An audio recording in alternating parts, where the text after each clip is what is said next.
Math used in athletics.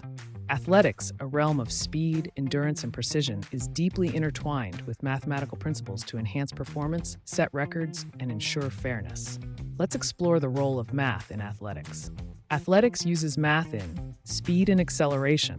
Equations of motion determine athletes' speed and acceleration, helping them refine techniques for races and other track events.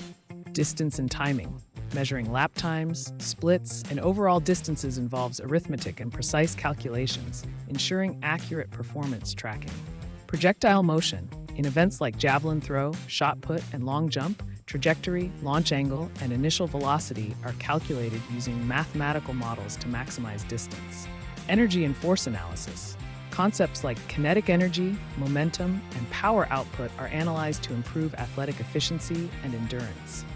Statistics and rankings. Performance metrics, personal bests, and rankings rely on data analysis to track progress and set goals. Mathematical principles applied. Equations of motion for speed and projectile trajectory. Geometry for event measurements. Data analysis for performance tracking.